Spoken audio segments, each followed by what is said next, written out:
La première, et peut-être la plus inquiétante de toutes les créatures qui aient jamais existé sur cette terre, ce sont les Néphilim, les géants. Il est dit dans la Bible, au tout début de la Bible, dans la Genèse 6. Les géants étaient sur la terre en ces temps-là. Il en fut de même, après que les fils de Dieu furent venus vers les filles des hommes, et qu'elles leur eurent donné des enfants. Ce sont ces héros qui furent fameux dans l'Antiquité. Je ne vais pas vous mentir. Ce passage de la Bible est très difficile à comprendre, mais essayez de vous l'approprier. Nous avons là de ces êtres angéliques, les fils de Dieu. Ce sont les mêmes fils de Dieu dont nous entendons parler dans le livre de Job. Vous savez, Lucifer vint attaquer Job. Ce sont les mêmes êtres angéliques qui étaient avec le Seigneur Dieu dans le ciel et qui sont tombés. Vous voyez, ces êtres angéliques ont regardé et ont vu que les femmes sur la terre étaient belles. Alors ils descendirent sur terre et ont eu des relations avec les femmes. Et ces femmes tombent enceintes. Et elles donnent naissance à ces sortes de créatures hybrides, mi-hommes, mi-anges. Et c'est de là que viennent les géants Néphilim. Et parce que ces Néphilim sont tellement grands en taille, les gens autour d'eux en firent des chefs. Ils les ont regardés et ont pensé, voici des hommes puissants, ce sont des merveilles. Vous vous posez peut-être la question, comment le Créateur a-t-il réagi à tout cela? Il est dit dans la Bible que cela a attristé le cœur de Dieu. Ne croyez pas aux mensonges quand les gens disent que le Dieu de l'univers s'en fiche. C'est un Dieu lointain, assis sur un nuage. Il n'intervient pas. Non, lorsque nous péchons, cela brise le cœur de Dieu. Le Dieu de l'univers est un Dieu sensible. Nous sommes faits à son image, et la raison pour laquelle nous éprouvons des sentiments profonds d'amour et de compassion, c'est parce que le Dieu de l'univers nous a donné ces sentiments à ressentir. Alors il a pris ces êtres angéliques, les a emballés, les a enchaînés pour l'éternité. Il les a placés dans un lieu de ténèbres lugubres, dans l'abîme même de l'enfer, et les y a enfermés en leur disant « Vous ne pourrez plus jamais quitter ce lieu, vous êtes ici pour l'éternité. » Et ensuite, qu'est-il arrivé à notre propre race d'hommes et de femmes? Avez-vous déjà entendu parler de l'histoire de Noé et de l'arche? Il ne s'agit pas tant de ce joli dessin animé avec des rhinocéros et des éléphants suspendus à la fenêtre. Non, l'arche de Noé n'était pas une plaisanterie. Le déluge est venu, a purgé la terre de toute cette perversité. Dieu a effacé toute cette maladie, tout ce dégoût. C'était une telle abomination pour lui. La terre devrait redevenir à sa création d'origine. Et la Bible nous dit qu'à la toute fin de cette terre, Dieu purifiera à nouveau la terre. Il la renouvellera, il la fondera, il en fera quelque chose de beau. Elle reviendra donc à la création originale, parce que vous et moi, bien que nous n'ayons pas fait certaines des choses perverses, nous avons péché et nous avons corrompu cette belle terre. Et le Dieu sensible qui nous aime tous profondément veut que nous soyons purs et saints, que nous l'adorions et que nous revenions au commencement, là où l'homme et Dieu marchaient ensemble dans le jardin. Et ce n'est pas la dernière fois que nous entendons parler des Néphilim dans la Bible. Suis-je le seul, lorsque j'étais enfant à l'école du dimanche, à chanter cette chanson? 12 hommes sont allés espionner Canaan. Lorsque le peuple d'Israël a été libéré de l'esclavage en Égypte, ils ont erré dans le désert pendant de nombreuses années. Mais Dieu leur a promis qu'ils auraient une terre, une nation, un endroit où ils pourraient construire leur peuple et y vivre pour toujours. Et Dieu les conduisit vers la terre de Canaan. Et lorsque les espions sont allés voir si le pays était sans danger pour s'en emparer, ils virent ces géants.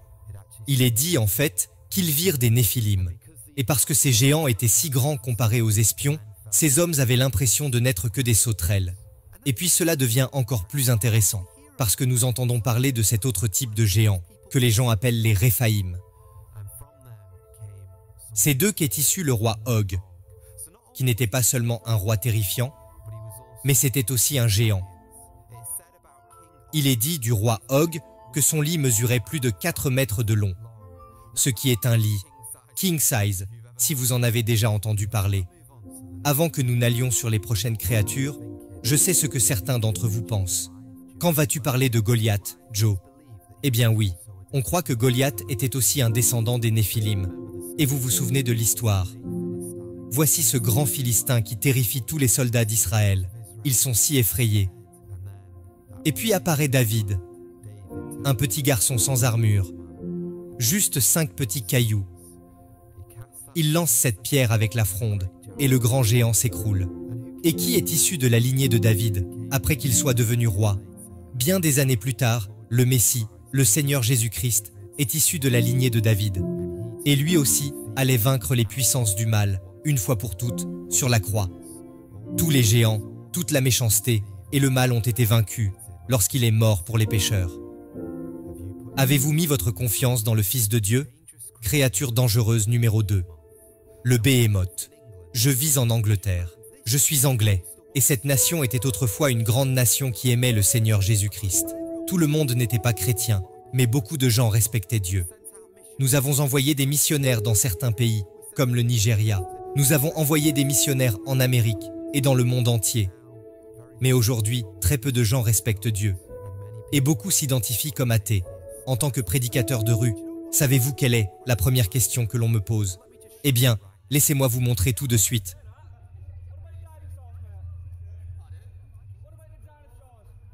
Très bonne question. Vous les athées, vous me posez cette question tout le temps. D'où viennent les dinosaures? Si vous lisez la Bible, il y a des dinosaures dans la Bible. Maintenant, pour mes amis chrétiens qui écoutent en ce moment, vous a-t-on déjà posé cette question? Eh bien, si l'on vous demande si les dinosaures sont dans la Bible, vous n'avez qu'à leur indiquer Job chapitre 40. Il est dit: vois maintenant, sa vigueur est dans ses reins, et sa force est dans le nombril de son ventre. Il remue sa queue comme un cèdre. Voici, il engloutit une rivière en buvant, et ne se hâte pas. Les dinosaures sont donc bien dans la Bible. Pourquoi? Parce que la Bible est vraie, et le livre de Job est considéré comme le plus ancien livre jamais écrit dans la Bible. C'est donc tout à fait possible. En fait, il est très probable que des dinosaures parcouraient encore la Terre, à l'époque où le livre de Job fut écrit. Et ce dinosaure avait une queue comme un cèdre, comme un tronc d'arbre. Il s'agit probablement d'un diplodocus. Mais il est important de se rappeler que Dieu ne décrit pas ce dinosaure pour que les sceptiques pensent « Ok, c'est bon, la Bible est vraie, les dinosaures existaient à la même époque dans le monde antique. » Non, Dieu décrit le Béhémoth pour une seule raison: nous humilier, vous et moi. Vous et moi avons quelque chose en commun. Nous n'étions rien d'autre que de la poussière et des cendres. Et c'est Dieu qui a créé ces grandes bêtes, Béhémoth. Et dans un instant, nous allons passer à un autre, où il est dit: regardez, vous êtes faibles, et bien que nous ne soyons rien, ce grand Dieu nous aime profondément. Mais il exige que nous le respections, que nous nous repentions, que nous nous détournions de nos péchés, que nous mettions notre confiance dans le Seigneur Jésus-Christ, et que nous vivions chaque souffle pour lui, parce qu'il est digne de notre louange et de notre adoration. Et enfin, l'une des créatures les plus terrifiantes décrites dans la Bible est le Léviathan. Depuis le début de ce monde, les hommes et les femmes ont été fascinés par les monstres marins. Nous entendons parler de sirènes, nous avons entendu parler de Moby Dick dans Pirates des Caraïbes, nous avons entendu parler des mâchoires du Kraken, et pas très loin de chez moi, il y a un endroit appelé Loch Ness. Avez-vous entendu parler de Nessie, le monstre du Loch Ness? Mais si nous mettons tous ces monstres marins ensemble, aucun d'entre eux n'est plus terrifiant que la description du Léviathan. Dieu dit ceci: peux-tu tirer Léviathan avec un hameçon? Ou sa langue avec une corde que tu auras dévalée en bas? Peux-tu mettre un hameçon dans son nez? Ou perceras-tu ses mâchoires avec une épine? Usera-t-il envers toi beaucoup de supplications? Te dira-t-il de douces paroles? Fera-t-il une alliance avec toi? Le fait est que Dieu, dans sa souveraineté, a couronné l'homme et la femme au-dessus de tout le reste de la création. Et par notre avidité et notre cruauté, nous avons endommagé une grande partie de la belle faune et de la flore que le bon Dieu a créée. Nous avons capturé des calmars géants. Nous avons abattu des gorilles de montagne. Nous avons apprivoisé des baleines. Nous avons pu faire toutes sortes de choses aux animaux. Mais la Bible dit qu'il y a un animal qui ne craint pas l'homme. Il y a un animal qui ne peut être apprivoisé ou capturé par aucun être humain. Cette créature s'appelle Léviathan. Maintenant, je voudrais que vous sachiez quelque chose sur moi. Je ne suis pas le gars qui prétend avoir toutes les réponses. Et il y a beaucoup d'interprétations différentes de ce qu'est le Léviathan. Certains croient que le Léviathan est juste métaphorique. Il est poétique, comme d'autres images utilisées dans la Bible. Certains disent que le Léviathan est en fait le poisson qui a avalé Jonas. Certains disent que le Léviathan était le diable lui-même.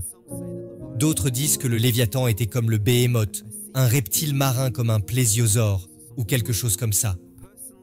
Personnellement, je ne sais pas, mais il y a une chose que je sais. Le Léviathan a un maître, et le nom de ce maître est Yahweh. Il y a une ancienne prophétie dont le prophète Ésaïe a parlé il y a de nombreuses années. Et elle doit encore s'accomplir. Elle dit ceci. En ce jour, l'Éternel frappera de sa dure, grande et forte épée, le Léviathan. Serpent fuyard, le Léviathan, serpent tortueux. Et il tuera le monstre qui est dans la mer. Un jour, Dieu va détruire tout ce qui est mauvais. Et ma question pour vous est la suivante. De quel côté êtes-vous? Serez-vous pris avec toutes les choses mauvaises, avec le Léviathan, et toutes les choses méchantes au jour de la colère? Ou êtes-vous protégé par le sang précieux du Fils de Dieu, qui est mort il y a 2000 ans pour les pécheurs? Si vous n'êtes pas encore venu au Seigneur Jésus-Christ, ne lui résistez pas un jour de plus. Il vous aime, il est ressuscité des morts. Et il dit, tout pécheur, quiconque s'humiliera et réalisera qu'il a besoin de moi, le Sauveur du monde. S'il met sa confiance en moi, s'il se détourne de ses mauvaises voies et me donne sa vie, je lui pardonnerai et lui donnerai la vie éternelle. Le ferez-vous? Viendrez-vous au Seigneur Jésus-Christ? Juste avant de partir, puis-je être un peu transparent avec vous? J'ai vraiment eu du mal à faire cette vidéo aujourd'hui. En moi-même, j'aime aller vers les textes les plus faciles. Je ne suis pas quelqu'un de très profond. Et très souvent, je me contente de rester dans les eaux peu profondes. Mais la foi chrétienne exige que nous allions plus loin et que nous luttons avec les passages que nous ne comprenons pas. J'espère donc aujourd'hui que cette vidéo a aidé quelqu'un et qu'elle a peut-être incité quelqu'un d'autre à examiner des choses que nous ne comprenons pas. Si vous souhaitez voir une vidéo sur les 5 choses que les gens verront au paradis, s'il vous plaît, cliquez ici. Et si vous n'êtes pas encore abonné, cliquez ici. Nous serions ravis de compter sur votre présence au sein de Off the Curb Ministries.